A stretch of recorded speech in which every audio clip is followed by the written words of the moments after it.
खाली हो असं ठेवलंय म्हणजे मी खाली वाटणार नाही कसं खाली बसायला मला वेळ नाही हो खरं सांगा खरं सांगा काय खाली बसायला वेळ नाही की आता गुडघ्या काम करत नाही असं नाहीये म्हातारा मरा गेलो वडी कमी राहा धडपडत धडपडत इथं आलं इथं ठेवा कसं तिथं बसायचं असं तिथं बसायचं बसतात तिथे यांना वाटत वजन हवंय तुला काय आता या वाटाचा काय करा नाही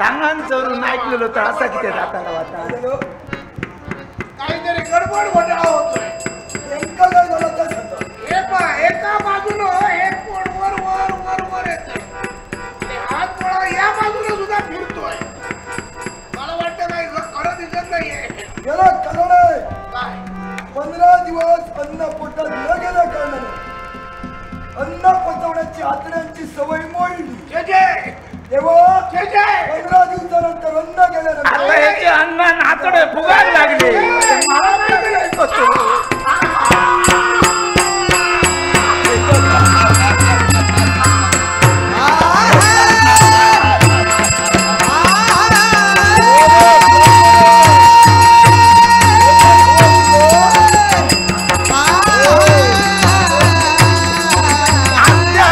सगळे भटतो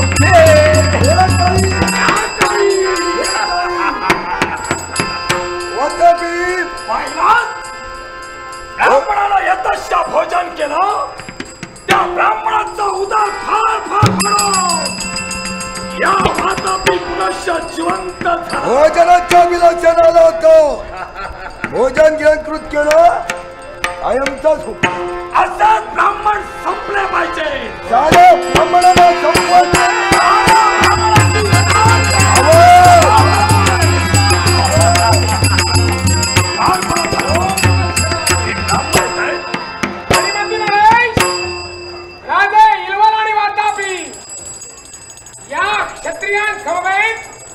आम्ही तुमच्या पायाशी आलोय याला कारण एकच आहे तुम्ही धनवान आहात धनाच्या राशीवर तुम्ही लोळता आहात बरोबर आणि म्हणून आम्हाला धन हवंय या फार मोठ्या अपेक्षेने आम्ही तुमच्यापर्यंत आलेलो आहोत काय हो आम्ही धनवान आहोत म्हणून धनाच्या अभिलाषाला कोण आहोत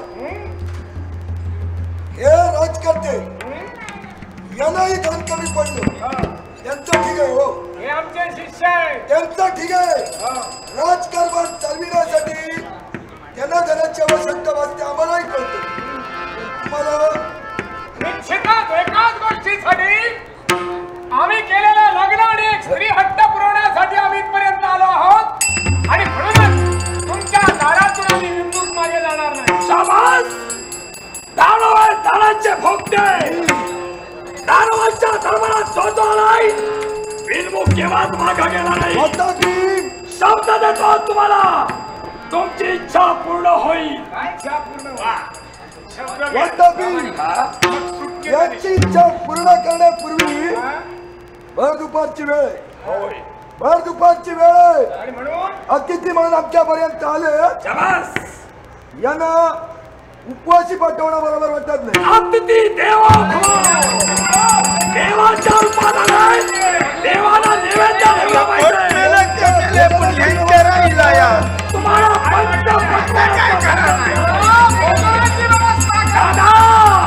भोजनाची जय्यत तयारी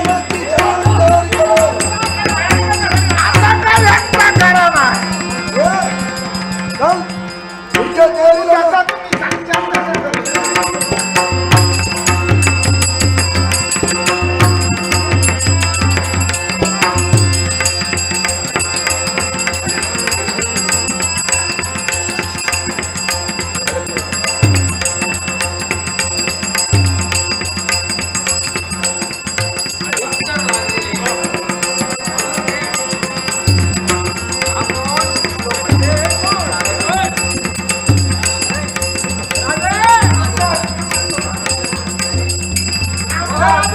यांची ओळख यांची ओळख आमचा सेवक येणाऱ्या प्रत्येक एक वजन वाढतं. भोले भंडारी आहे.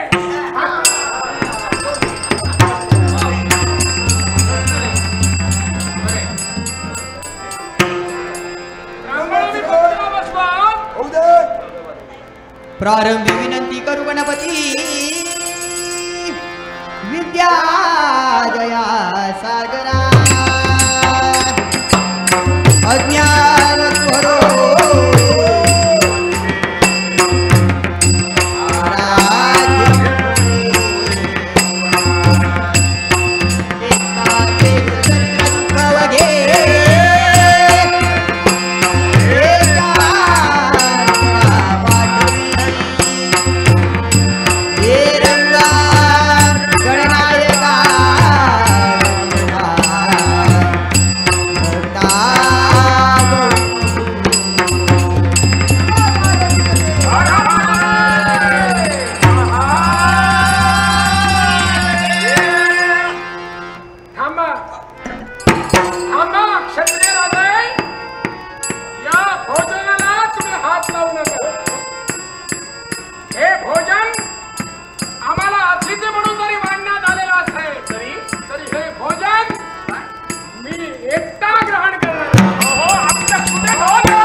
राहिला कुठं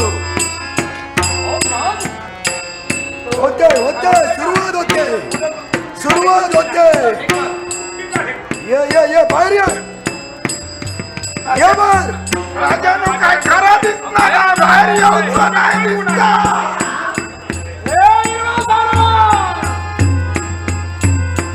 कुणाची वाट पाहतोय? तुझं कपट कारस्थान मी ओळखलं नाही असं म्हणू नकोस. दारी आलेल्या ब्राह्मणाला तुझा बंधू वातापी याचा मेंढा बनून त्याचा मांस शिजून तू प्रतिदिनी वाढतोयस आणि तोच वातापी त्या ब्राह्मणाच्या पोटात गेल्याच्या नंतर त्याचं पोट फाडून बाहेर येतोय. पण आज तोच वातापी या अगस्त्य मुनीनं पचवलाय. काय म्हणाला? तो माझ्या उदरात शिरलाय आणि त्याची वाढ भाग असतील तर परिणाम.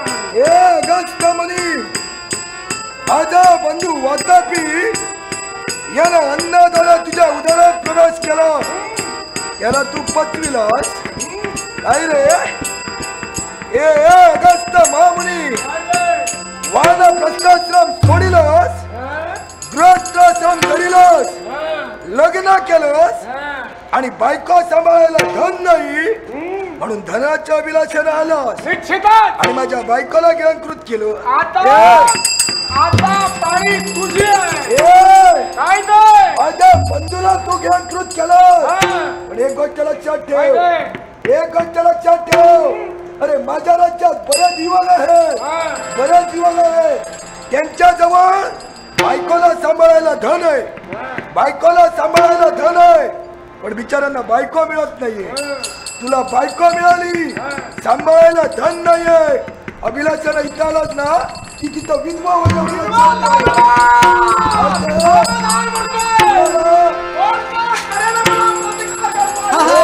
मायेच्या हळव्या स्पर्शानी फुलले, मायेच्या हळव्या स्पर्शानी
याची अपेक्षा बाळगतोय.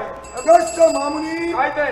मी पराजित झालो. हा, मी तुमच्या चरणाचा दास झालो. हा. तेव्हा या साम्राज्यात असणाऱ्या धनावर याच्या पुढे अधिकारच तुमचा आहे. पण एक मला शब्द दे, याच्या पुढे ब्राह्मणाच्या बाबतीत जे वागलास याच्या पुढे सन्मार्गाने वागशील. याच्या पुढे ब्राह्मणांचा सन्मानच करीन.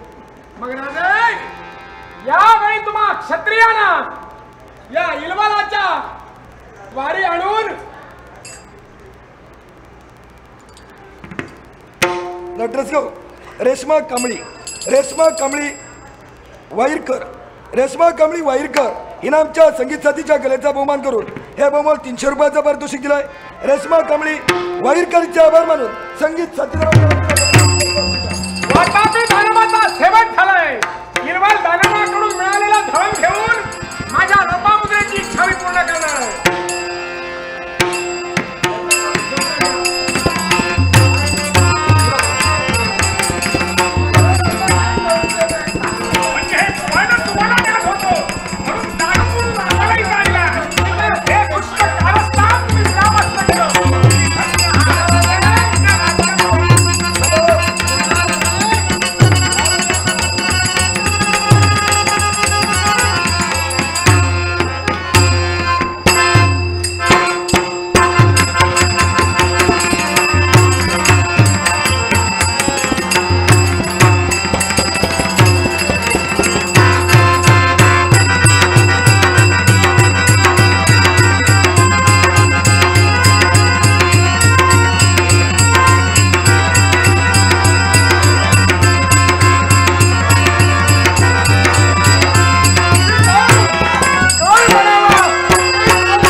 विनाकारण नाहक कुणाला त्रास देणं हे आपल्याला शोभतं का?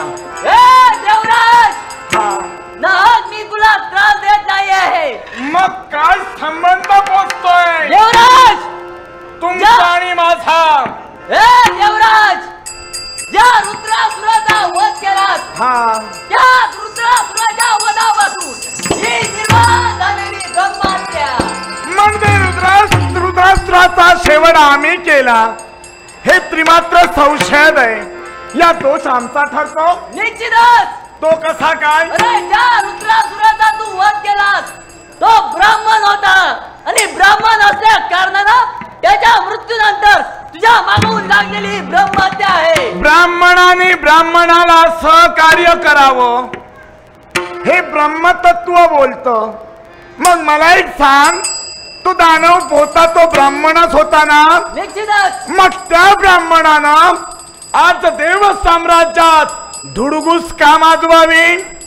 देवराज, काय जरी त्याने धुडगूस माजविली हा विचार नव्हे, तरी सुद्धा तो ब्राह्मण होता. तू सुद्धा आहेस तो ब्राह्मणच आहे. म्हणूनच म्हणतोय दुसऱ्या ब्राह्मणाला सहाय्य करावं की नको? मागच्या दानवानं मला सहकार्य करायला जर का आला असता तर विनाकारण त्याला मी मारलं असतं. मग ज्याच्या कर्माची फळ तो भोगतोय आणि आता ब्रह्महत्येच्या रूपानं तुम्ही जर का मला त्रस्त करायला आलात तर सात्विवंत ब्राह्मण आहे कोणत्या प्रकारे उत्कृष्ट आत्म्याला शांत करावं कल्पना आहे. तो रुद्रासूर चुकला असं मी कदापि म्हणणार नाही, कारण प्रत्येकाने स्वतःच्या अभ्युदयासाठी उत्कर्षासाठी झटलाच पाहिजे आणि तेच कर्तव्य असतं. तेच कर्तव्य आपले शिरोधार्य मानून रुद्रासूर वागला. काय चुकलं आहे त्याचं? मग ज्या रुद्रासुरानं अरे स्वकर्तव्य पूर्ण करत असते वेळी झटला तो स्वार्थासाठी झटला. अरे स्वतःच्या उत्कर्षापोटी अरे नाव चित्रांचा बळी देणं देवराज,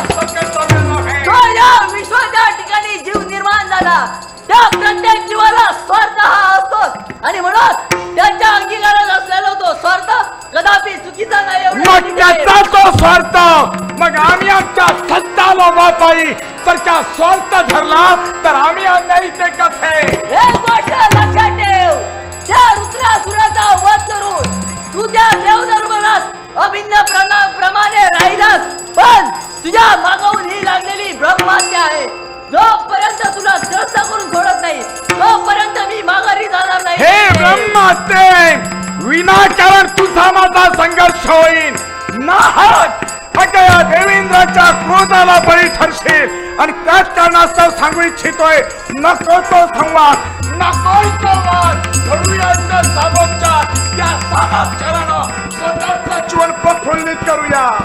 देवराज, सामोपचार हे शब्द आतापर्यंत माझ्या शब्दकोशात आले नाही.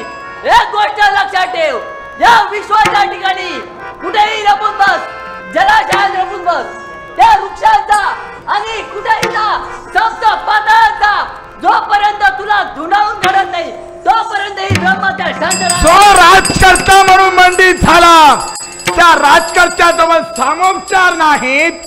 सामोपचार जर का हा शब्द त्याच्या शब्दकोशात जर का नसेल तर दोष आमचा ठरतो. दोष आमचा ठरतो का? दोष कुणाचा ठरतो याच्याशी माझा जुमत नाही, कारण ज्यावेळी तू रुद्रासुराचा वध केलास त्यापासून ही निर्माण झालेली ब्रह्महत्या आहे. चाचा कर्तव्य एकच आहे, ज्यानं ब्राह्मणांचा वध केला त्याचा मागोमाग जाऊन त्याचा जीवन नष्ट करण्यासाठी ही ब्रह्महत्या सदैव तत्पर मग असते. त्याच ब्रह्महत्येला प्रतिकार करण्यासाठी अमरेश तत्पर आहे, हे मात्र विसरू नका. नटरस्को, आमचे परमित्र सन्माननीय सिद्धेश दळवी राहणार तळगाव यांच्याकडे आमच्या कलागुणांचा गौरव करण्यासाठी बहुमूल्य अशा प्रकारे 100 रुपयांचं पारितोषिक आहे. सन्माननीय सिद्धेश दळवी यांचे आभार मानून या पारितोषिकाचा आम्ही स्वीकार करतो. त्याचप्रमाणे कुमारी अदिती कांबळी राहणार पेंडूर, कुमारी अदिती कांबळी राहणार पेंडूर या छोट्याशा बालिकेकडून माझ्या कलागुणांचा गौरव करण्यासाठी बहुमूल्य अशा प्रकारे 100 रुपयांचं पारितोषिक आहे. कुमारी अदिती कांबळी हिचे आभार मानून या पारितोषिकाचा आम्ही स्वीकार करतो. त्याचप्रमाणे सन्माननीय नारायण मेस्त्री, सन्माननीय नारायण सावंत राहणार पेंडूर यांच्याकडे माझ्या कलागुणांचा गौरव करण्यासाठी बहुमूल्य अशा प्रकारे 100 रुपयांचं पारितोषिक आहे. सन्माननीय नारायण मेस्त्री यांचे आभार मानून या पारितोषिकाचा आम्ही स्वीकार करतो.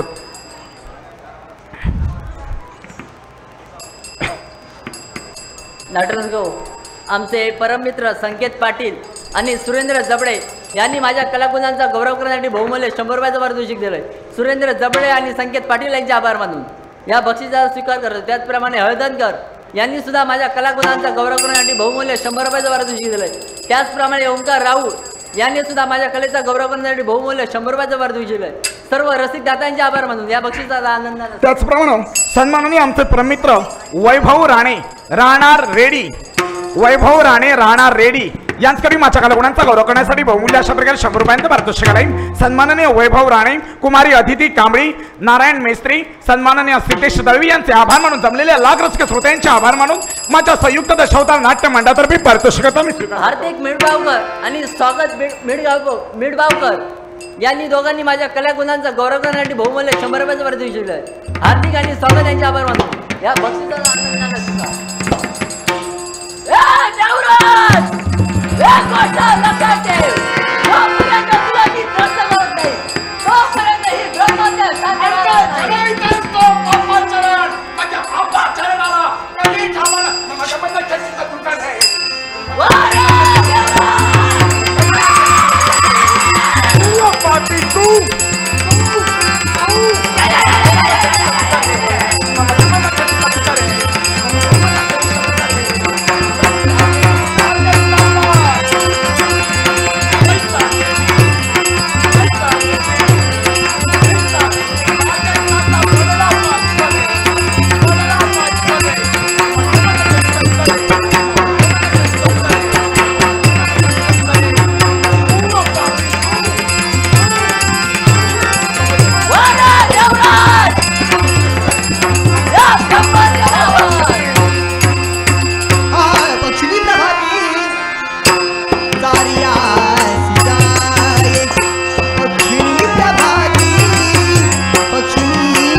शब्द हे निशब्द होती श्वास निश्वासून जाती शब्द हे निशब्द होती शब्दबंदी मूक देता शब्दबंदी मूक देता वही जावे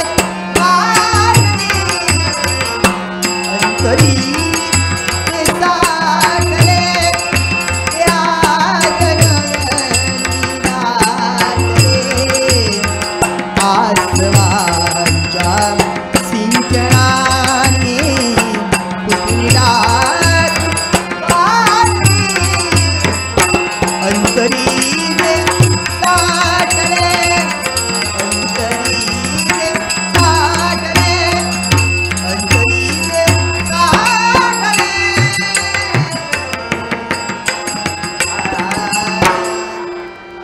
देवा, अरे मनाची मनचक्रे मनाच्या मनातोक्ते विरुद्ध गतीनं वाहू लागली. हे म्हणे नभांगणाला हे गवसणी घालणं सहजही शक्य होतं. परमेश्वरा, देव असो दानव असो मानव असो रे, प्रत्येकाच्या जीवनात त्याच्या नशिबाचे जे खेळ असतात ते कुणालाही चुकले नाही असं म्हणतात ते काही खोटं नाही. साऱ्या 33 कोट देवतांना न्यायदान करणारे देवराज देवेंद्र यांची धर्मपत्नी मी इंद्राणी, मी सची या साऱ्या वैभवात एकसारखी रममाण होत होते. पण आज मात्र या इंद्राणीच्या नयन कमलात एकसारखे अश्रू वाहत आहेत. देवा का? त्याच्या सौभाग्य झाल्यासाठी मी एकनिष्ठतेने आज त्याची सेवा करत होते. मी सेवा करण्याची संधी आज माझ्या जीवनातून मुकली रे देवा. आज माझ्या जीवनातून मुकली. आज माझं सौभाग्य माझ्या जवळ यावेळी नाही. कारण माझं सौभाग्य म्हणजे 33 कोट देवतांचे अधिपती देवेंद्र महाराज. आणि या देवेंद्र महाराजांनी रुद्रासुराचा घात केला. त्या रुद्रासुराचा घात करता क्षणी त्या रुद्रासुराची ब्रह्महत्या, ती ब्रह्महत्या यांच्या माग लागली. आणि म्हणूनच त्या ब्रह्महत्येशी संघर्ष करता करता एकसारखे हे धावतायत पळतायत. देवा का?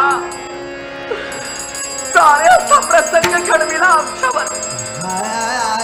अरे म्हणूनच तर ज्या इंद्र पदावर एकसारखे मानांकित म्हणून ते विराजित होते, त्या इंद्र पदाचा त्याग त्यांना करावा लागला. पण या गोष्टीचा फायदा घेतला तो राजकर्ते नौशियांनी. या प्रत्येक गोष्टीचा अवलंबन करून शतयज्ञाची सांगता राजकर्ते नौशियांनी केली. ज्या इंद्र पदावर माझं सौभाग्य ते धनी विराजित होते, त्या इंद्र पदावर ते विराजित झाले. देवा का? काशी आमची परीक्षा घेतोय रे.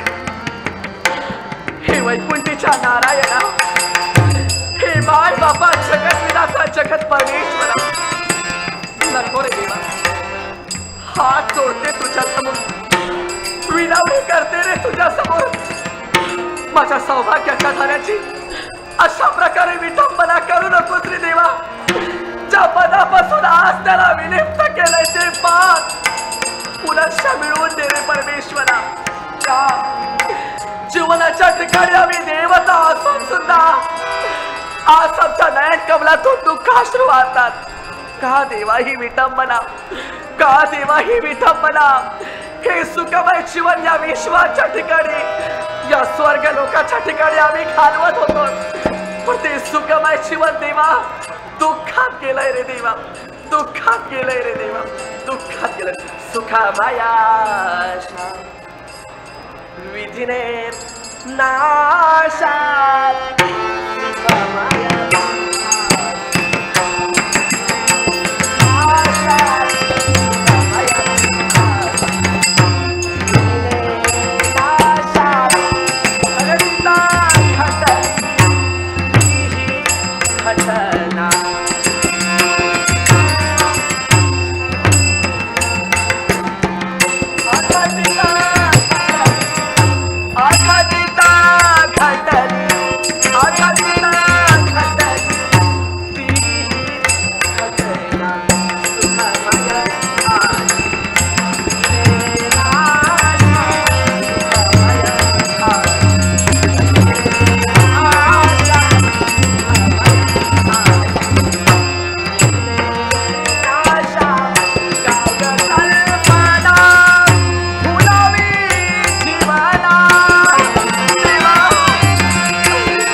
इंद्रपत माझ्याजवळून गेलं. मग ते देवेंद्रपत आज तुमच्याजवळ गेलं तरी असेल, पण काय झालं नाही ग. अगं अगं त्या गोष्टीचं वाईट वाटच नाहीये मला, मग कुठल्या गोष्टीचं वाईट वाटतं? पण नवरा असून सुद्धा आज पत्नीला हवं ते सुख मी देऊ शकलो नाही. अगं तुझ्या मनाप्रमाणे अगं नाही का मी वागू शकलो आज. नाही असं का म्हणता तुम्ही? कुठल्याही गोष्टीची तक्रार आतापर्यंत तुमच्याजवळ केली का? मुळीच नाही ग. संसाराच्या ठिकाणी एखाद्या पत्रात देते सचिन. तुम्ही मला दिला. अगं सचिन, नवऱ्याच्या पावलाच्या ठशाचा आधार घेऊन चालतेस. अगं आज म्हणून तुला अर्धांगिणी म्हणून ओळखलं गेलं ग. अगं तुझ्यासारखी पत्नी माझ्या जीवनात मला प्राप्त झाली. अगं खऱ्या अर्थानं माझं जीवनात प्रफुल्लित झालं. पण आज घडलेली वार्ता एका क्षणी एकाएकी पाण्यात पडलेल्या ढेकळाप्रमाणे मन विरघळलं जाऊ लागलं. ऐका ना माझा, काय हे सगळं आपल्यावर कोसळणार आहे. या आजच्या परिस्थिती आपल्यावर आली ना, एकदा एक दिवस ती परिस्थिती दूर जाईल. आपण ते इंद्रपात तुमच्या जवळ होतं ना, ते पुरस्कार या साऱ्या 33 कोटी देवतांना न्याय देणारे त्याचे राजे म्हणून या चक्रात तुम्हीच करणे जाणार. पण आज इंद्रप्रतावर बसले ते मानव कुठले राज करते, नहुष राज करते होय. दिवस जातील आणि त्याचा निर्माण झालेला प्रसंग या अमरीशाचं राज वैभव घेतलंय त्यानं. त्या गोष्टीचं वाईट वाटत नाहीये मला, पण राज वैभवानंतर त्याची इच्छा आहे देवेंद्र हव्य इंद्राची इंद्रायणी.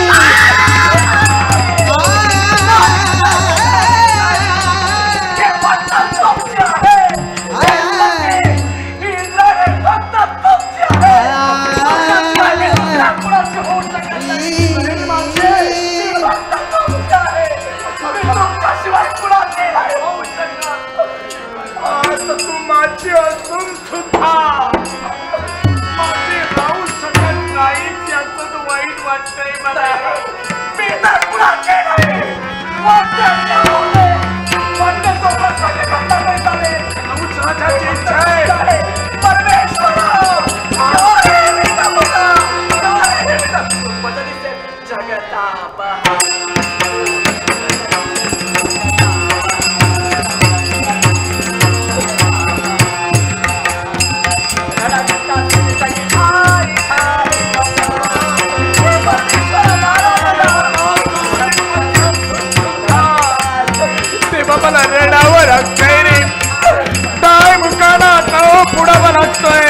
अरे स्वतःच्या संसारासाठी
नाही मला त्रयस्थाना कथन करायचंय. हे दुःख नाही करायचं. दुःख मलाच भोगायचं. नारायण नारायण नारायण. आशीर्वाद, मंगलमय आशीर्वाद, सौभाग्यवती नारायण नारायण. हे देवेंद्र, अरे मी आल्याला पाहतोय दोघांचंही मी निरीक्षण केलं. तुम्ही मला नमस्कार केला, मी आशीर्वादही दिला. पण राज देवेंद्र, तू माझ्यापासून काहीच लपून ठेवू शकत नाहीयेस. काय झालं? अरे कोणत्या गोष्टीचा विचार करतोय? मी संकोचपणे मला सांगू शकतोस काय झालं? अन्य कुठला विचार? काय नाही हो, काहीच नाही घडलं. अन्य कुठलाही विचार नाहीये. नारायण नारायण, तू काहीच बोलणार नाही. हे सचिन हा अगदी खरं बोलतोय. काहीच घडलेलं नाहीये. कुठं काय घडलं? कोणत्याच विचारात तुम्ही नाही आहात. नाही ना नारायण. पण मी मगाच म्हणालो की माझ्यापासून तुम्ही काहीच लपवून ठेवू शकत नाही. मी जाणतोय तुम्ही दोघे जण कोणत्या गोष्टीचा विचार करत आहात. कारण राजकर्ता नहुष इंद्र पदावर बसलेला आहे आणि त्यानं तुला जे काही सांगितलं जाणतोय मी त्याच गोष्टीचा विचार करतात. नारायण नारायण. हो ना. इंद्र पदावर विराजित झाल्यानंतर या मानवी राजकर्त्याला या इंद्राची इंद्रायणी मागितलीये. आमच्या माझ्याची समवेत मी लग्न करण्यासाठी तत्पर झालो. जाणतोय मी माझी इंद्रायणी मी देऊ शकतो का? मुळीच नाही. अरे आता या गोष्टीचा तू विचार करतोय. मुळीच काळजी करू नको माऊली. मी आलोय ना, काळजी करायचं नाही. मी पतिव्रता आहे. हो हो नारायण नारायण. विश्वातील कुठली पतिव्रता लग्न झाल्यानंतर हा फक्त एकाच पुरुषाच्या हातून पाणीग्रहण करते. खरंय.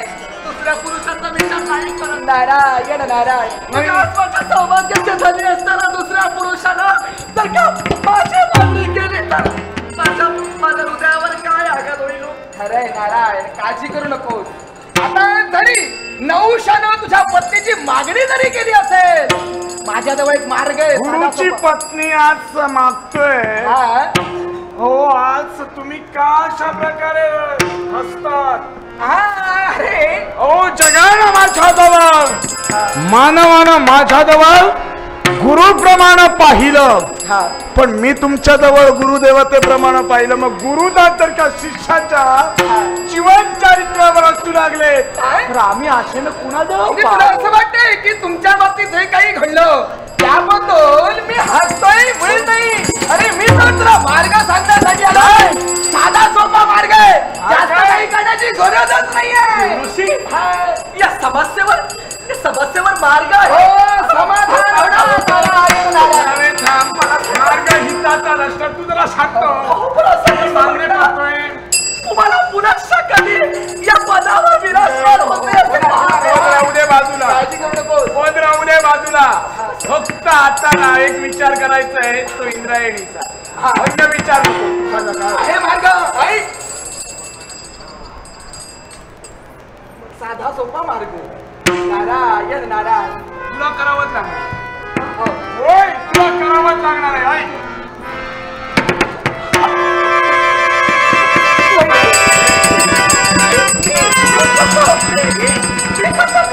पण मला एक सांग, असं होऊ शकतं का? नाही बाई, मी असं करू शकत तू नाही. तरी केलं. तुम्हाला असं वाटतं का बाबुले? तुम्हाला तरी असं वाटतं का मी असं करू शकेल का? होय, मला वाटतंय तू करू शकशील.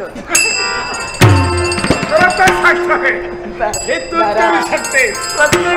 प्रत्येक जण माझ्याजवळ बोट टाकून असंच म्हणतात. मी असं करू शकते, मी असं करू शकते. मी काय केलं?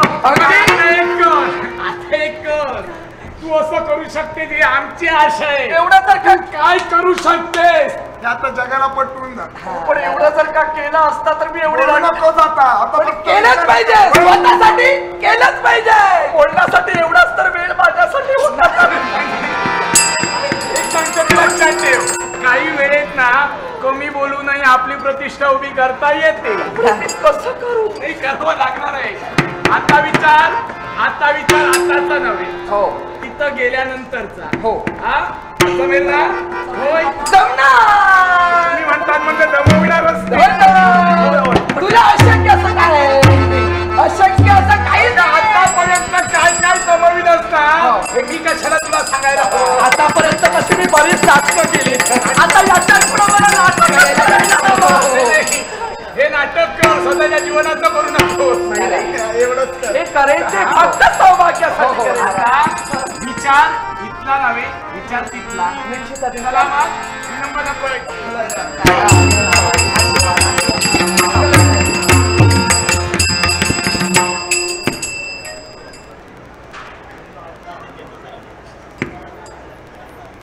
सुनील आटरेस्को, सन्माननीय दत्ता कांबळी, सन्माननीय दत्ता कांबळी राहणार पेंडूर यांनी आमच्या कलागुणांचा गौरव करण्यासाठी बहुमूल्य 500 रुपयांचं पारितोषिक दिले. सन्माननीय आमचे स्नेही दत्ता कांबळी राहणार पेंडूर यांचे मनपूर्वक आभार मानून पारितोषिकाचा आदरपूर्वक स्वीकार. त्याचवेळी सुनील आटरेस्को, आमचे मित्र सन्माननीय वैभव वराडकर यांनी आमच्या कलागुणांचा गौरव करण्यासाठी बहुमूल्य 100 रुपयांचा पारितोषिक दिले. आमचे परममित्र सन्माननीय वैभव वराडकर यांचे मनपूर्वक आभार मानून पारितोषिकाचा आदरपूर्वक स्वीकार. त्याचवेळी सुनील आटरेस्को, सन्माननीय आमचे स्नेही आत्माराम केळुसकर राहणार गावराई यांनी बहुमूल्य 50 रुपयांचा पारितोषिक दिले. त्याचवेळी सन्माननीय विजय हळदणकर राहणार कट्टा यांनी बहुमूल्य 20 रुपयांचं पारितोषिक दिले. त्याचप्रमाणे नाट्यप्रेमी, नाट्य चाहते, त्याचप्रमाणे आमचे परम मित्र तळगाव गावचे सुपुत्र सन्माननीय सिद्धेश दळवी यांनी आमच्या कलागुणांचा गौरव करण्यासाठी बहुमूल्य 100 रुपयांचं पारितोषिक दिले. नाट्यप्रेमी, नाट्य चाहते आणि आमचे परम मित्र सन्माननीय सिद्धेश दळवी राहणार तळगाव यांचे मनपूर्वक आभार मानून पारितोषिकाचा आदरपूर्वक स्वीकार. त्याचप्रमाणे आमचे परम मित्र सन्माननीय नारायण सावंत राहणार तळगाव यांनी 100 रुपयांचा पारितोषिक दिले. आमचे मित्र सन्माननीय नारायण सावंत राहणार तळगाव यांचे मनपूर्वक आभार. त्याचप्रमाणे सन्माननीय बाळू मराठे यांनी 100 रुपयांचा पारितोषिक दिले. बाळू मराठे यांचे मनपूर्वक आभार. त्याचप्रमाणे आमच्या स्नेही कुमारी अदिती कांबळी हिनेही आमच्या कलागुणांचा गौरव करण्यासाठी बहुमूल्य 100 रुपयांचा पारितोषिक दिले. कुमारी अदिती हिला परमेश्वरानं उदंड आयुष्य देव देवाचरणी प्रार्थना करून पारितोषिकाचा आदरपूर्वक स्वीकार. त्याचवेळी सन्माननीय संकेत पाटील व सन्माननीय सुरेंद्र जबडे यांनी 100 रुपयांचा पारितोषिक दिले. संकेत पाटील व सुरेंद्र जबडे यांचे मनपूर्वक आभार मानून पारितोषिकाचा आदरपूर्वक स्वीकार. त्याचवेळी सन्माननीय ओमकार मिटबावकर यांनी 100 रुपयांचा पारितोषिक दिले. ओमकार मिटबावकर यांचे मनपूर्वक आभार. त्याचप्रमाणे आमचे परम मित्र सन्माननीय योगेश गावडे राहणार गोवेरी यांनी 100 रुपयांचा पारितोषिक दिले. आमचे मित्र सन्माननीय योगेश गावडे राहणार गोवेरी यांचे मनपूर्वक आभार. त्याचप्रमाणे आमचे मित्र सन्माननीय नाट्यप्रेमी शिवम मुंजी राहणार वजराट यांनी 100 रुपयांचा पारितोषिक दिले. शिवम मुंजी राहणार वजराट यांचे मनपूर्वक आभार. त्याचप्रमाणे सन्माननीय वैभव राणे राहणार रेडी यांनी कलागुणांचा गौरव करण्यासाठी 100 रुपयांचा पारितोषिक दिले.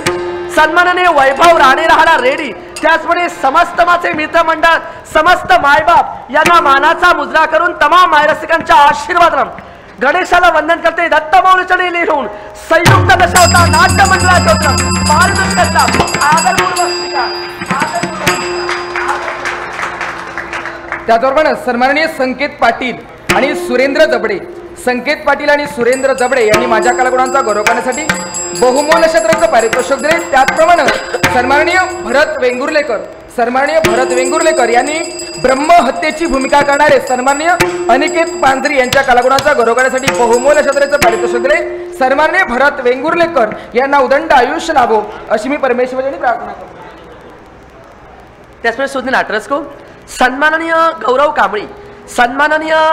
कांबळी यांनी या आम्हा संयुक्त दशावतार नाट्य मंडळामध्ये आम्ही सर्व भंडारी समाजाचे कलाकार एकत्रित होऊन हा महानाट्य सादर केला. कारण आतापर्यंत महानाट्य संयुक्त प्रणालीमध्ये कुठेही सादर झाला नाही. तो सुद्धा 27 कलाकारांच्या संचामध्ये, आणि तो सुद्धा 27 कलाकारांच्या संचामध्ये आज या रंगमंचावर आमच्या भंडारी समाजानं हा नाट्यप्रयोग सादर केला. हा फार उल्लेखनीय आहे.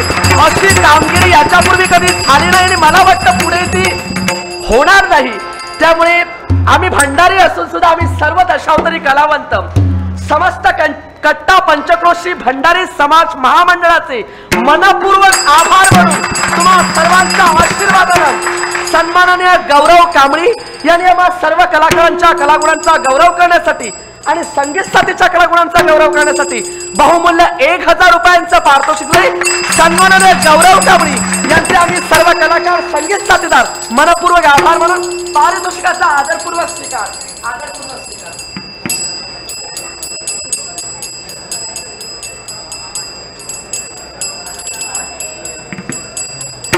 त्याचवेळी सर सुंदर आटसको सन्माननीय संजय नाईक सर यांनी आम्हा सर्व कलाकारांसाठी व संगीत साथीच्या कलागुणांचा गौरव करण्यासाठी बहुमूल्य 1000 रुपयांचं पारितोषिक सन्माननीय संजय नाईक सर यांचे मनपूर्वक आभार मानून पारितोषिकाचा स्वीकार.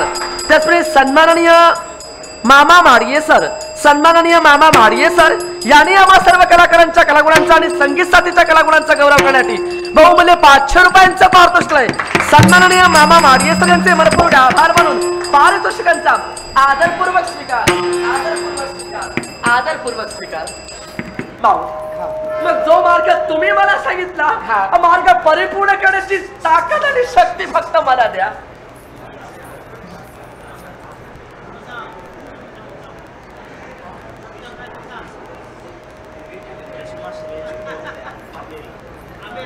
त्याचमुळे सुंदर नाटरस्को कुमारी ग्रीष्मा श्रेयश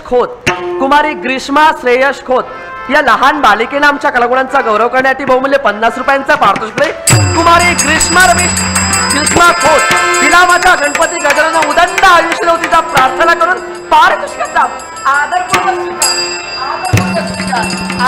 स्वीकार.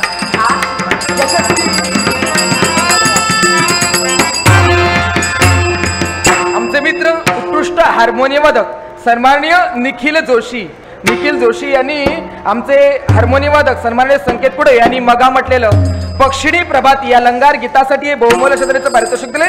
संकेत पुढे यांच्या वतीनं मी या बक्षिसाचा स्वीकार करतोय आणि निखिल जोशी यांना उदंड आयुष्य लाभो.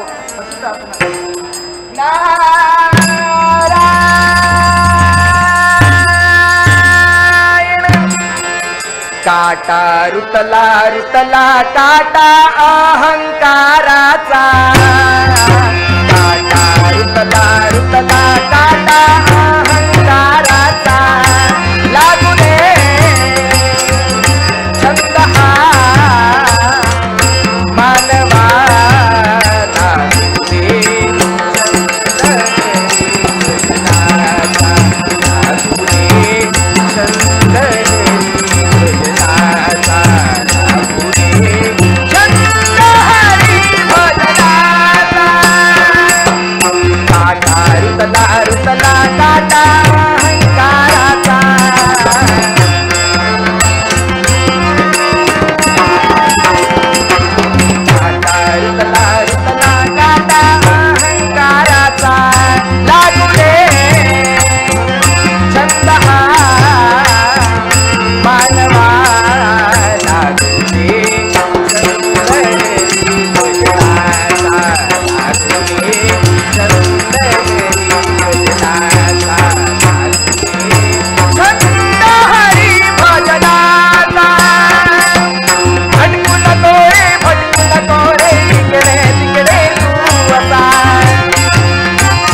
ज्या देवानं या उच्चतम पदापर्यंत या नवसाला पोचविलं त्या देवाची मी शतशः ऋणी आहे. खरंच नरस्या भणम रूपम रूपस्या भणम गुणम गुणस्या भणम ज्ञानम आणि ज्ञानस्या भणम क्षमा. माणूस रूपवान असल्यामुळे चालत नाही, तो गुणवंत सुद्धा असावा. रूप आणि गुण या दोन गुणांनी युक्त मानव हा ज्ञानवंत असावा. रूप गुण आणि ज्ञान या त्रैगुणांनी युक्त मानव हा क्षमाशील असावा. त्याचवेळी तो माणूस या स्वतःच पात्र ठरतो. मी मानवी कायम नटलो आणि माझ्याकडून पुण्यकर्म घडलं ते म्हणजे 100 यज्ञ मी परिपूर्ण केले. त्याच पुण्याच्या संचयामुळं आणि सप्तऋषींच्या सांगण्यावरून शिवशंकराच्या आज्ञेनं ही देवतेची राजगादी मला मिळाली. त्याला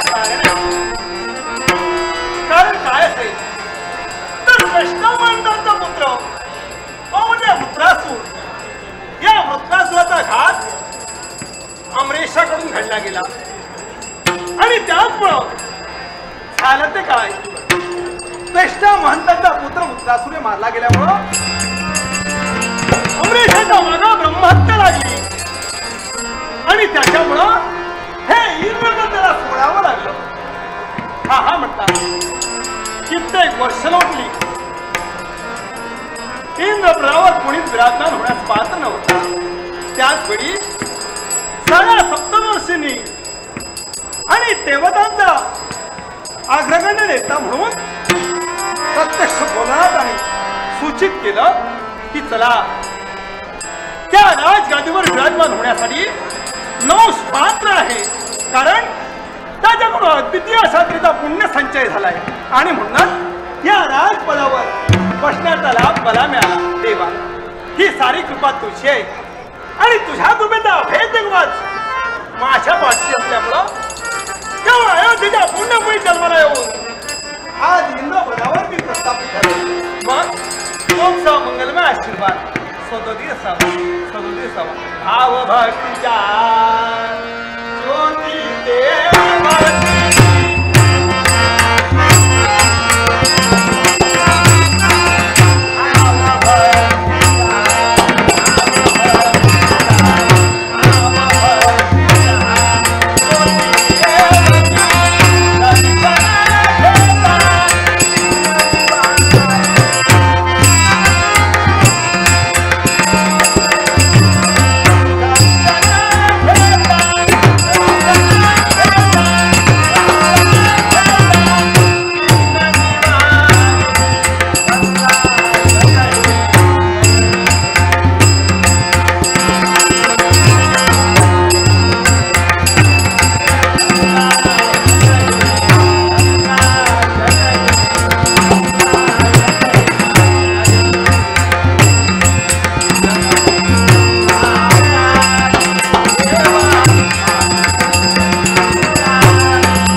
वाटू लागलं. पण असंच बनलं ते तिच्या प्राप्तीसाठी बनलं. मग तिला प्राप्त करणं हे इंद्रपदावर असेपर्यंत माझं कर्तव्य आहे. तिला संदेश मी पोचता केलाय. आता त्या संदेशाचं प्रत्युत्तर काय येत आहे हेच पाहिजे.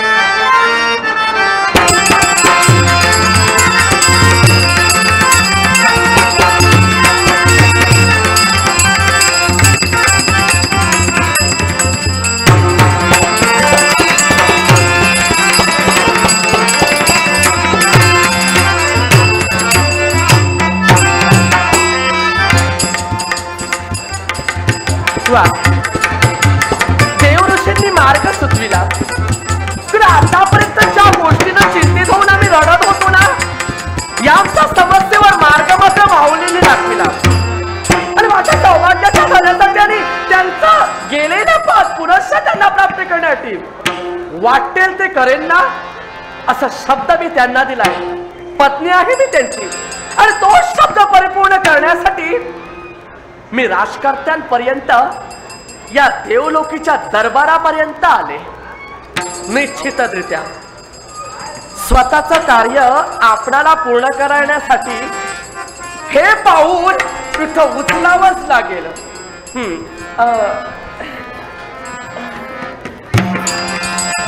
अहो राजे,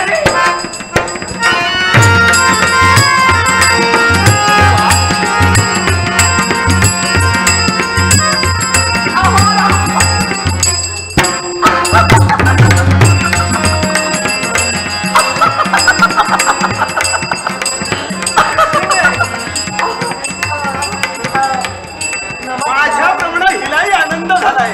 म्हणजे कदाचित हिचा अवकाश काय मला पाहून आनंद नाही झाला का? आनंद झाला नाही. मला असं वाटतं मला पाहून तुम्हाला आनंद झालाच नाही. नुसता आनंद आहे. हे विश्व मला ठेंगणं वाटू लागलं. याला कारण काय माहितीये का? हे विश्व ठेंगणं वाटतं का तुम्हाला? पुढं कारण आहे त्याला. कारण आहे तू माझ्या जवळ आलीस म्हणजे माझा संदेश तुला पोचता झाला. आले नाही. मग मला पाठवलं. हो, मला पाठवलं. होय हो. कुणी? तुमच्या मनानं. माझ्या मनानं पाठविलं. पाठविलं हो. मला वाटतं काय नाही, तुम्हाला काय वाटलं? कुणी दुसऱ्याला पाठविलं? हो. नाही हो, नाही. दुसरं मला का पाठविलं तुमच्या सदनात? तेच म्हणतोय मी. पण काय ग, म्हणजे माझ्या म्हणण्याला तुझा होकारा आहे तर. होकार? नाहीतर का मी इथं आलो असतो का? नाही का? मला सगळं अजूनही माझ्या शब्दावर तुमचा विश्वास नाही का? अगं तसं नव्हे. बरोबर आहे. क्षणभर रागवू नको. नाही, कसं आहे कसं आहे ना, माहितीये का? कसं आहे ना, माझं मेलीचं चुकलं. काय माझं मेलीचं चुकलं आणि चुकत आलं. काय चुकलं तुझं आणि चुकत आलं? किती दिवस तुम्ही सांगता हो? हो तेच म्हणतोय मी. माझी बनून राहा, माझी बनून राहा, माझी बनून राहा. अरे याला कारण आहे. पण मला कुठं कळतं का? आता इंद्र इथून गेलाय तो ब्रह्महत्येच्या पातकामुळं. आणि गेली कित्येक वर्ष म्हणजे हजारो वर्ष लोटली तरी सुद्धा तो परत येण्याची काही चिन्ह दिसत नाही. मला वाटतं आणि अशा प्रकारचा सौंदर्य वाया घालविण्यापेक्षा माझ्यासारख्या मूर्तिमंत पराक्रमाच्या मेरूजवळ ते राहिलं तर चुकीचं काय आहे? कसं आहे ना राजे, या तुमच्या गोष्टीचा बराच विचार केला मी. होय ना? सदानी बसून बराच विचार केला. हा हा हा.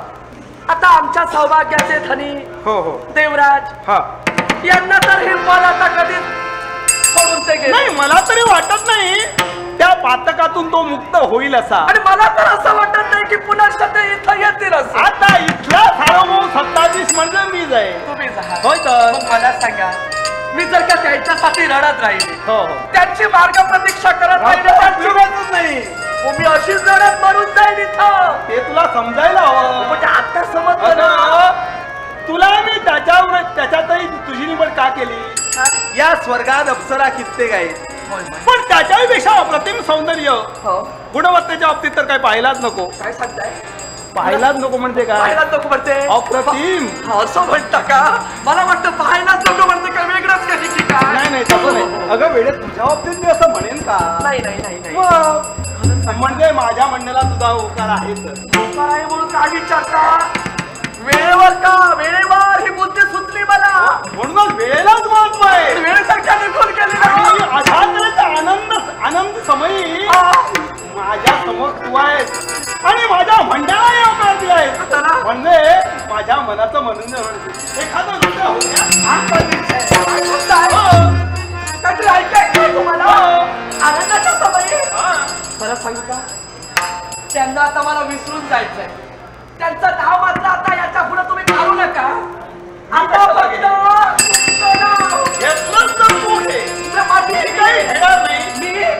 मी तर माझ्या हृदयातून त्यांचं नाव काय आठवण सुद्धा बाजूला ठेवली. आता नाव नाही, त्यांची आठवण नाही. याच्या पूर्वी ते करायला होत. याला कित्येक वर्ष लोटली. त्याला कारण का म्हणालो मी असं. अगं त्याला कित्येक कुंकर्म केली. त्याच्यातूनही तो उतराही ठरला म्हणून इथं बसला होता. आता राधाराणी ब्रह्महत्याची मागं लागली आहे म्हणून तो कमळ पुष्पात जाऊन लपून बसलाय. तो काही आपण येणार नाही. म्हणूनच तर माझा जीवन उद्ध्वस्त होऊ नये म्हणून हा विचार आता इथं केला. फक्त तुमची कसं वाटतं, तुम्हाला पाहतच राहा. फक्त तुम्हाला पाहतच राहावं. तुमचं रूप, तुमची बुद्धी हृदयात साठवून ठेवावी. माझ्यासाठी, फक्त एक वेळ माझ्यासाठी. काय ते माझ्यासाठी कसं ना, काय माझ्यासाठी पाहुणे तुझ्या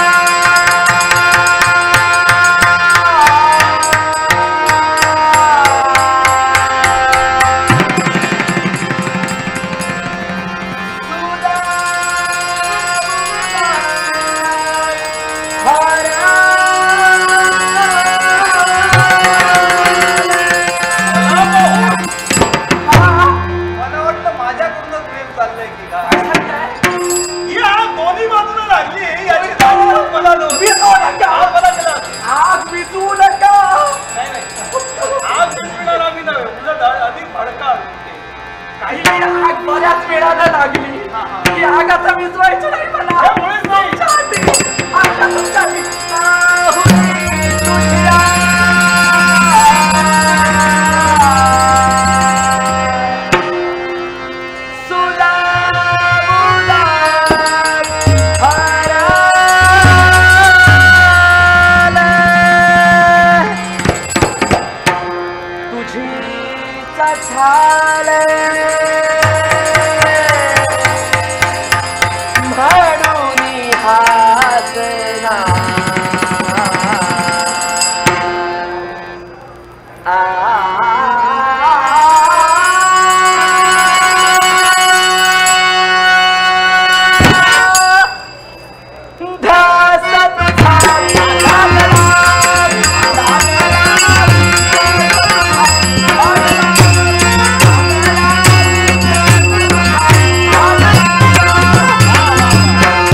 हवं तसं समाधान झालं नाही. बाई एवढं करून सुद्धा समाधान नाही. याला कारण आहे. काय हवं? तू माझ्या समान प्रेम करत होतीस, पण मला त्यात थोडी कमतरता भासली. बाई काय नाही त्याला जसं मी तुला जवळ घेऊन पाहत होतो तर तशी तू दूर जात होतीस. याचा अर्थ काय समजावं मी? काय आहे ना कसं आहे ना तुम्ही समजून घ्या हो मला. आता तुमची आणि आमची ही प्रेमाची पहिलीच वेळ. किती झालं तरी मी एक स्त्री आहे. ही प्रथमता भेट आहे. स्त्रीच्या अवतीभोवती थोडीशी लज्जेची कुंपणं असतात. हे मान्य आहे मला. आणि लज्जेच्या कुंपणामुळे पहिल्या प्रेमात असं जवळ येणं म्हणजे आम्हाला बाई लाज वाटते. तुझ्या मनातील भावना मला कळल्या. होय ना. आणि त्यातच मी सर्व समजून गेलो. हो. म्हणजे तुला मला भेटायचंय हो. ते एकांतवासात भेटायचंय. कुठं येऊ? इथं नको. मग इथं नको. माझ्या शृंगार गृहात. तुझ्या शृंगार गृहात? होय होय माझ्या शृंगार गृहात. हा हा. तिथं आपण भेटूया. अरे एवढंच ना. मग जा लवकर. तुझ्या शृंगार गृहात मी स्वतः येण्यासाठी तयार होईल म्हटलं. नाही या तुम्ही. पण कसा? असे नको. असे नको. असे नको म्हणजे असे द्या हो. म्हणजे पण पायानं चाला देऊ नका. पायानं चालत द्यायचं नाही. नाही नाही तर पायानं मग चालत. चालत द्यायचं कसं? मी सांगू तुम्हाला. कसं? मला सांगा. या विश्वाच्या ठिकाणी अनेक देवता आहेत. हो हो. प्रत्येक देवतेचा कुठलं ना कुठला ठरलेला वाहन आहे. हे अगदी बरोबर आहे मला. आता जगाची संवार करती देवता म्हणजे कैलासनाथ. हा हा हा. या कैलासनाथांचं वाहन म्हणजे नंदी. अगदी बरोबर. कुठेही जायचं असेल तर ही देवता नंदीवर विराजमान आणि होऊन- नंदीवर आरूढ झाल्यानंतर हो.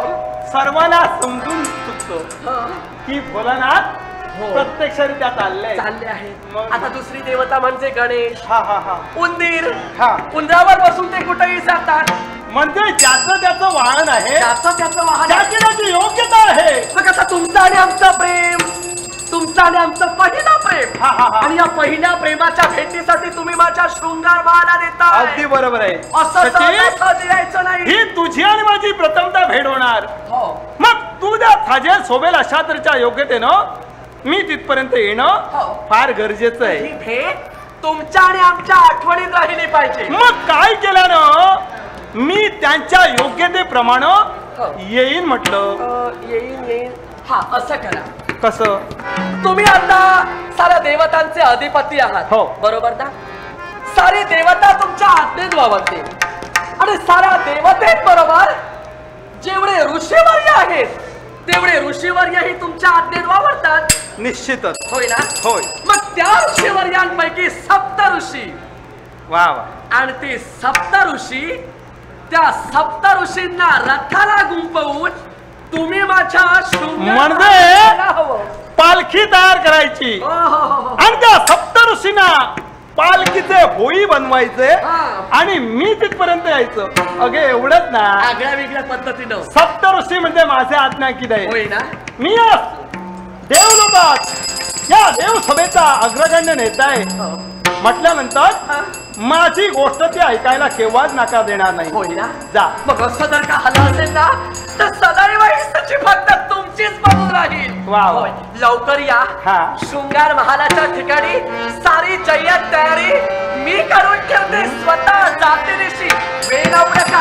लवकरात लवकर कशी अडचण चिंता करू नको. होय ना. अगं तुला जेवढी घाई लागली आहे ना मलाही तुला भेटण्याची लवकर उत्सुकता लागली आहे म्हटलं. लवकर या.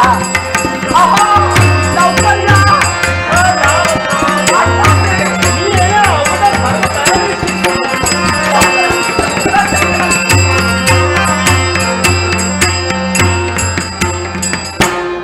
आता तिथपर्यंत तर गेलं पाहिजे. शचीला सांगितलंय माझ्या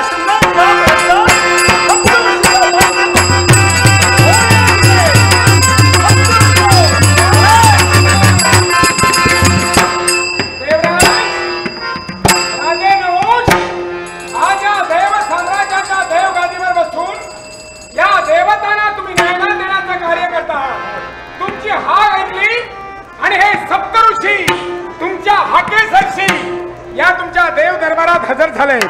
नाट्य शिकाऊ आमची भाची कुमारी अदिती आनंद टेमकर हिने माझ्या कलेचा बहुमान करून बहुमोल 500 रुपयाचं पारितोषिक दिलंय. तिचे आभार.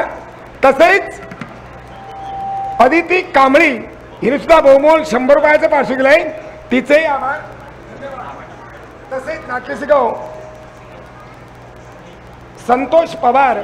संतोष पवार यांनी आमच्या ब्रह्महत्येची भूमिका करणारे अनिकेत पांजरी यांच्या कलेचा बहुमान करून बहुमोल 200 रुपयाचं पार्श्व केलंय. संतोष पवार, धन्यवाद, खूप खूप आभार.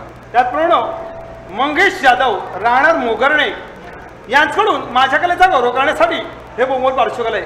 मंगेश जाधव राहणार मोगर्णे यांचं तिवारावर म्हणतोय आणि संयुक्त देशात नाट्य मंडळातर्फे या बक्षिसाचा स्वीकार करतो. देवराज, हा, सप्तर्षी तुमच्या समोर हजर झाले. होय. सांगा आमच्यासाठी काय आज्ञा आहे? माझी एकच विनंती आहे. अशी कोणती? माझ्या समाधानासाठी हा. मी समाधानी राहिलो पाहिजे याच्याकरिता मी एकेला शब्द दिलाय हा? की तुझ्या शृंगार गृहापर्यंत मी येईन. पण तो कसा ती पहा. मी पालखी तयार केली, फक्त त्या पालखीला तुम्हाला होई म्हणून तुम्ही काम करायचंय आणि त्याच वेळी ती पालखी गतिमान होईल आणि तिच्या शृंगार गृहापर्यंत जाईल. देवराज, तुमच्या आज्ञेबाहेर आम्ही जाणार नाही. आम्ही सप्तर्षी तुमच्या आज्ञेत आहोत. अर्थात तुमच्या पालखीचे भोई बनून तुम्ही जिथं सांगाल तिथं आमची येण्याची तयारी आहे. चला लवकर लवकर या, लवकर. चला चला देवराज, तुमच्या पालखीचे भोई बनून यावेळी हे सप्तर्षी तुमची पालखी वाहत आहे. हो, चला. विलंब नकोय. हो, लवकर चला, लवकर चला. हो,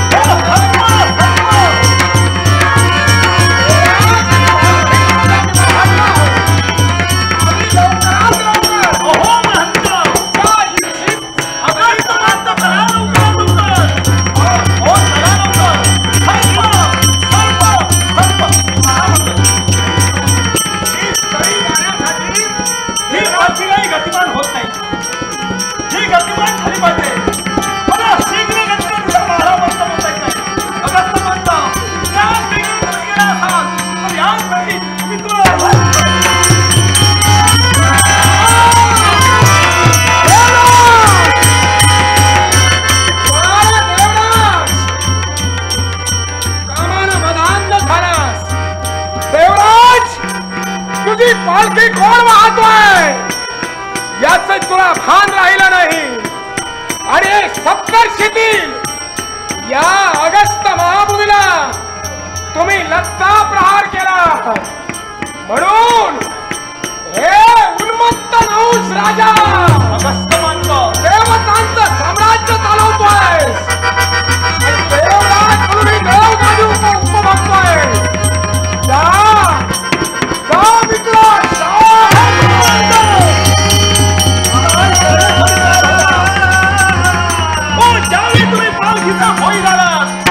त्याचवेळी माझ्या मुखाने शब्द बाहेर निघाले. चला लवकर.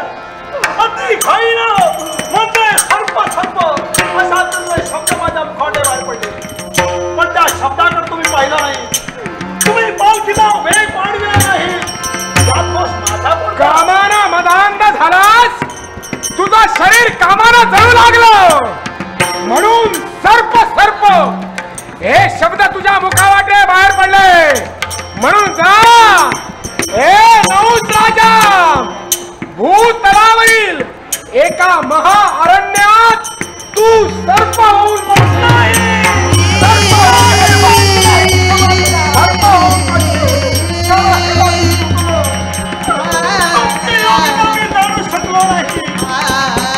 माझ्या मनात आणलेली इच्छा अगदी पूर्ण करण्यासाठी माझ्या देवराज, प्रथम अपराध करावा आणि नंतर काय खंडी करावी हा कुठला म्हणता. तुम्ही ज्ञानवंत आहात, तुम्ही ज्ञानी आहात, तुम्ही म्हणतात. माझी एकच इच्छा आहे. अशी कोणती? या विश्वाचा नियम आहे.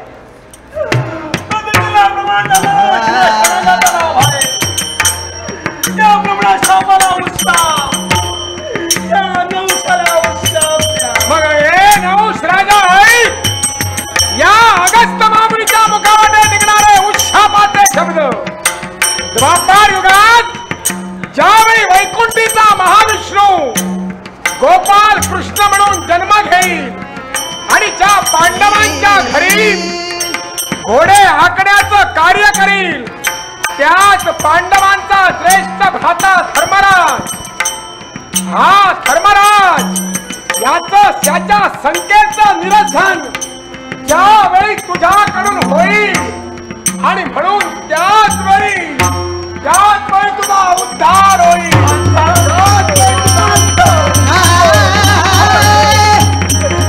घडलंय?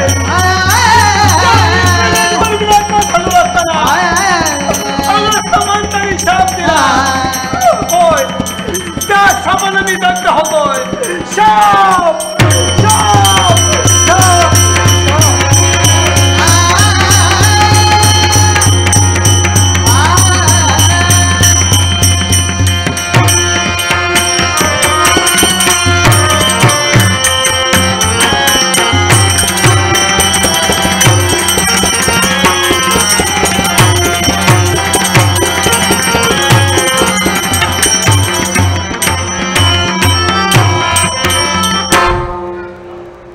विश्व निर्मात्या, हे विश्व नियंत्या, हे निर्विकार निरामय भगवंता, विश्वाची प्रकाशमान करणारी देवता, तुझ्या चरणी साष्टांग प्रणिपात करते.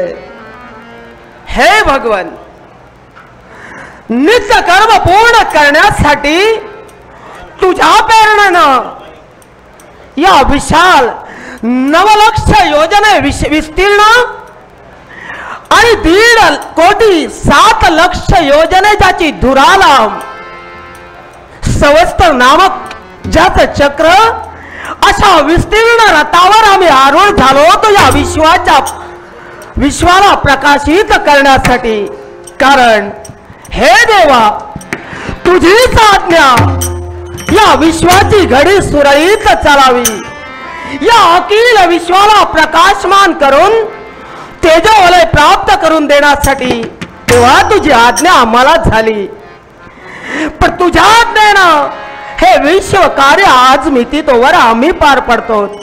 पण देवा, आज आठवते आम्हाला, तेव्हा जरी का तुझ्या आज्ञेनं हे कार्य आम्ही हाती घेतलं असेल तरी आठवतोय तो आमचा जन्म, ज्यावेळी ब्रह्मदेवानं विश्व निर्मितीचं कार्य सुरू केलं. त्याच वेळी त्यांच्या मुखातून प्रथम शब्द निघाला तो ओम. तो ओम शब्द या विश्वात सामावला गेला. त्यानंतर 3 शब्द निघाले.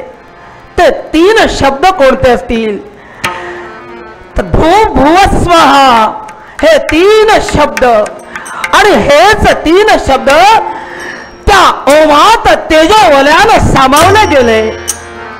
तोच आमचा स्थूल देह अर्थात तो आमचा पिंड देह, आणि त्या तेजोवलय रूपानं या विश्वात आम्ही समर्पित झालो, या विश्वात आम्ही अधिष्ठित झालो. पण देवा, मग आमचा हा मूर्तिमंत देह कसा मिळाला? देवा, अदिती मातेनं ज्यावेळी आमचा धावा केला आणि त्याच अदिती मातेला आम्ही दिलेलं वचन की हे देवी अदिती, तू आमची भक्ती केलीस, अर्थात ती कोणत्या कारणासाठी? तेव्हा अदिती माता आम्हाला म्हणाली, हे आदित्या, आम्ही तुझी कठोर तपसाधना केली, आम्ही तुझी भक्ती केली, ते एकाच कारणास्तव दानव आमच्या पुत्रांचा नाश करत आहेत, अर्थात तुझ्यासारखं तेजोवलय पुत्र रूपानं आमच्या पोटी जन्माला यावं, आता अखिल दानवांचा त्यानं नाश करावा या हेतूस्तव आम्ही तुझी भक्ती केली. मग देवा, त्या भक्तीचा कृपा आशीर्वाद आम्हाला मिळणार की नाही? त्याच वेळी देवी अदितीला आम्ही शब्द दिला, हे अदिती, आम्ही तुझ्या पोटी पुत्र रूपानं जन्म घेणार आहोत. हा आशीर्वाद प्राप्त होता क्षणी अदिती माता पुनश्च तपचारण करू लागली. सुवेश्वर नामक आमच्या किरणानं अदितीच्या गर्भात प्रवेश केला. अदितीच्या तपामुळं आमचं तेज अधिकाधिक झाळाळून लागलं. आम्ही पुत्र रूपाने जन्म घेतला. समजूत आल्या दिनापासून ईश्वराची आम्ही भक्ती करू लागलो आणि त्याच भक्तीचा कृपा आशीर्वाद म्हणून या विश्वात आमचं तेजोवलय निर्माण झालं. ते तेजोवलय विश्वात जीव जंतूला प्रकाशमान करण्यासाठी अर्थात देवा तुझ्या आज्ञेनं या महाभयंकर अशा रथावर आम्ही आरूढ होऊन आमचं नित्य कार्य कोणतं असेल तर विश्वात प्रदक्षिणा करावी. मग देवा त्या प्रदक्षिणेसाठी निघालो आम्ही.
अशी कोणती पण ज्या संधीचं सोनं करण्याची वेळ सांप्रत तरी आता माझ्या जीवनात लादून आली. काय म्हणायचंय आपल्याला? एकच काय? या विश्वाला प्रकाशमय करण्यासाठी तुम्ही सूर्योदयापासून सूर्यास्तापर्यंत कार्यरत असतात. अवश्य हे कार्य जीवनात करत असताना एखाद्या केवळ भक्ताला जर का इच्छा निर्माण झाली तर देव या नात्यानं पूर्ण करणं हे देवताचं कर्तव्य नव्हे का? हे विंध्याचल, अरे जो देतो तो देव. देवाला देवी संज्ञा याच कारणामुळे मिळाली. म्हणजे अर्थात देव देतात आणि भक्ती करणाऱ्याला ते मिळून निश्चितच देत असतात. जो अगदी स्तुत्य मनानं ईश्वराची भक्ती करेल ना त्याला देव निश्चितच देत असतात. मग देतो तो जर का देव असेल तर माझी सुद्धा देवा एक इच्छा आहे. काय इच्छा? माझ्या दृष्टीने तरी वाईट नाहीये पण तुमच्या दृष्टीला तुमच्या बुद्धिमत्तेला ती पटायला हवी. मी अजून वाईट म्हणालोच नाही. पण सुमेरू पर्वताला केवळ जाणो प्रदक्षिणा घालून आपलं विश्व कार्य पूर्ण करत असताना जो सूर्य नारायण किंवा सुमेरू पर्वताला प्रदक्षिणा देतो त्याच सूर्य नारायणानं या केवळ पर्वताला केवळ प्रदक्षिणा घालावी. माझ्या जवळ तुम्ही कुठेतरी येऊन जावे अशी आमची इच्छा आहे. हे विंध्याचल, आपल्या बोलण्याचं आम्हाला हसू येतंय कारण तुम्ही म्हणतात ज्या सुमेरूला आम्ही प्रदक्षिणा घालतो ना तशाच प्रकारची प्रदक्षिणा आम्ही आपल्यालाही घालावी. पण का म्हणून? एकाच गोष्टीसाठी मला सुद्धा वाटतंय, माझी सुद्धा इच्छा आहे की देव या विश्वाला प्रकाशमय करणारी देवता सांप्रत आपल्या जर का अवतीभवती असेल, आपल्याला जर का मान सन्मानानं देवाचा स्पर्श जर का होत असेल तर माझ्यासारखा भाग्यवंत दुसऱ्या या विश्वात म्हणतात कुणी नाही. आणि म्हणूनच ही इच्छा माझ्या मनात निर्माण. हे विंध्याचल, म्हणजे तुम्हाला असं म्हणायचंय की आम्ही सुमेरूला प्रदक्षिणा घालतो तो तुमचा अपमान आहे? नाही, हा जर का तुमचा समज असेल तर निव्वळ तो गैरसमज आहे. कारण या विश्वाची घडी सुरळीत चालावी म्हणून या विश्वात काही नियम ठरले गेले, नियतीचा न्याय ठरला गेला, काळाचा कायदा ठरला गेला आणि त्याच विश्वचक्राचे आम्ही सुद्धा एक साधक आहोत. अर्थात त्या विश्वचक्राच्या त्या नियतीच्या न्याया आणि काळाच्या कायद्यानुसार आम्ही चालतो आहोत.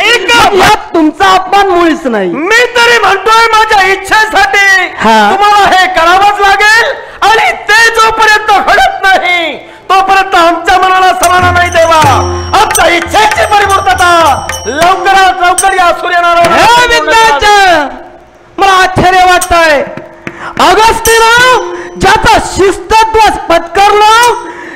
तुला बोध केला त्या गुरुतुल्याकडून तू काहीच घेतलं नाहीस की काय? कारण एकच, अरे त्या सुमेरूला आम्ही प्रदक्षिणा घालतो याचं कारण त्या सुमेरूला आम्ही प्रदक्षिणा घालतो ना, ती पूर्ण प्रदक्षिणा म्हणजे 2 आयन अर्थात दक्षिणायन आणि उत्तरायण या 2 प्रदक्षिणाच्या कालखंडाला मध्यभूमीत 1 वर्ष म्हटलं जातं. आणि ज्यावेळी आम्ही प्रदक्षिणा घालतो ना तेव्हा समस्त तारकापुंजातील 30 अंशाचे 12 भाग केले जातात. अर्थात त्या 12 भागापैकी 2.25 तारकापुंजाचा 1 भाग म्हणजे 1 रास, अशा 12 राशींची निर्मिती होते. आणि याच राशीमुळे समस्त मानवांना त्याच्या जीवनाप्रमाणे भोग भोगावे लागत असतात. अर्थात आम्ही जे करतो ते नियतीच्या नियमाप्रमाणे करतो. मग आज तुमचा संभ्रम असा कसा झाला? एकाच गोष्टीसाठी मला तरी कुठेतरी वाटतंय देवाचा आसभास आपल्याला हवा, देवाचा संवाद घडावा, या उद्देशाने मी तुम्हाला कथित करतोय. हे विंध्याचल, आम्ही तुमच्यावरून प्रदक्षिणा घालतो, आम्ही सुमेरूला प्रदक्षिणा घालतो, तुम्हाला घालत नाही. याचं कारण सुद्धा दुसरं आहे. अहो, त्या सुमेरू पर्वतावरून स्वर्ग प्राप्तीचा मार्ग जातो. अर्थात तो मार्ग तुमच्या जवळ जात नाही. अर्थात यातच तुम्ही काय ते समजायचं ते समजून गेलोय, पण माझ्या इच्छाची परिपूर्तता तर व्हायलाच हवी, तुम्ही करायला हवी. हे विद्यार्थी, वेळेचा अभाव किंबहुना पुष्कळ वेळेनुसार मला माझं कार्य करावं लागतं. म्हणून ऐका, किती वेळ होऊ द्या, पण कार्यभाग साधणं गरजेचं आहे आणि तोच कार्यभाग मला परिपूर्ण करायचा आहे. तुमच्या मतानं योग्य असेल, कारण तुमचे पंख छाटले गेले म्हणून तुमच्या मतानं ते योग्य असेल, पण मला माझं कार्य महत्वाचं आहे. म्हणून तुम्हाला सांगतोय, तुम्ही ज्या इच्छा नाही आलात ती इच्छा या क्षणी तरी पूर्ण होणार नाही. माझी इच्छेची जर का परिपूर्तता होत नसेल तर या देवासमोर पराक्रमाचा डोलावा तुझ्यावर जय संपादन करून तुला हे करायला मी भाग पाडणार आहे. आतापर्यंत पुष्कळ आदित्याचा मार्ग अडविण्याचा प्रयत्न केला, पण आलाय ते माझ्या प्रकाशाला दग्ध झालाय. हा इतिहास आठवो, स्वतःचा अड्डा दूर करा आणि चला. इतिहास मला ऐकायचा नाही, इतिहास मला घडवायचा आहे. आणि देवाच्या इतिहासासाठी किंवा हा पर्वत तुमच्या नेत्रासमोर राहील, पण इतिहास घडवत असताना जो विचारपूर्वक पावलं पुढे टाकत नाही त्याच्या जीवनाचा हात सरळलेला असतो. आता तुमचा होणार असे माझी प्रामाणिक इच्छा आहे. आखलेला मार्ग जीवनात मी तरी माघारी घेणार नाही. माझ्या इच्छांची परिपूर्तता जोपर्यंत होत नाही तोपर्यंत मी तरी शांत बसतो. हे विद्यार्थी, हा तू ही तुम्हाला पडलेली भ्रांत आहे. या भ्रांताच्या वातावरणात तुम्ही वाढतात म्हणून तो एकच होती कैसा भ्रांत चित्त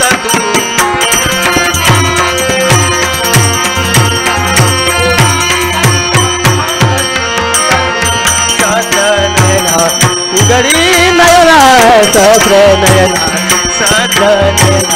सहस्र नयना उघडी नयना होती कैसा भ्रांत चित्त तू, होती कैसा भ्रांत चित्त तू, होती कैसा भ्रांत चित्त तू. मानितोस तू विषसम विपरीत,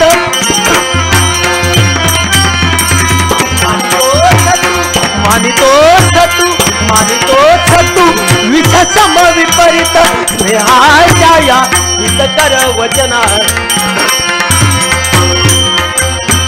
स्नेहाच्या या हितकर वचना होती कैसा भ्रांत चित्त तू.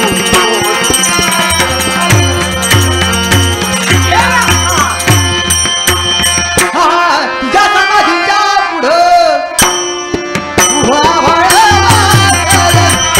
तुझ्या ज्ञानाच्या पुढं सूर्य झालं गाता देवा गेली दिवाळाची काजळी अंतरात ज्योत देवनी देवा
एका ठिकाणी महाभयंकर अंधकार, एका ठिकाणी आदित्याचा दाब, दोन्हीकडून या विश्वातील जीवजंतूचा नाश होईल. काय करावं?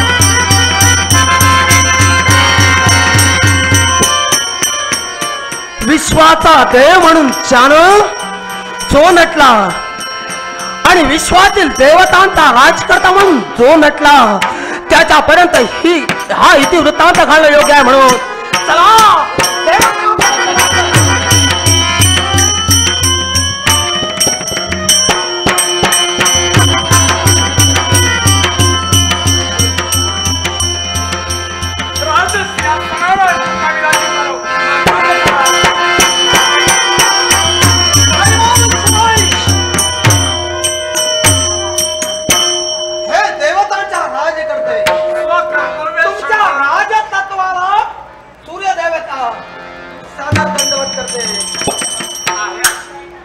पण मला एक सांग, स्वकर्तव्य 100 दूर ठेविलात आणि आमच्यापर्यंत आला त्याला कारण काय? हे सुरेश, या विश्वाची ही प्रकाशमान करणारी देवता, आपल्या कार्यापासून या देवतेनं केव्हाही कचुराई केली नाही. अर्थात आज आम्ही आपल्यापर्यंत आलोय यालाही कारण आहे. आणि कारण का असेल तर विद्यांच्या आपल्या महाभयंकर रूप निर्माण केलंय. अर्थात तो विद्यांचा पार करणं आम्हाला जमत नाही किंवा तो पार करणं आम्हाला शक्य नाही. मंदिर विंध्याचल पर्वत हा तुमच्या मार्गाचा अडथळा निर्माण झालाय. मग जर का विंध्याचल पर्वतास कारणास्तव तुमच्या मार्गात जर का अडथळा झाला असेल मग विंध्याचल पर्वताला आम्ही समजविण्यासाठी तुमच्या मार्गात दिला अडथळा क्षणार्धात आम्ही तुमचा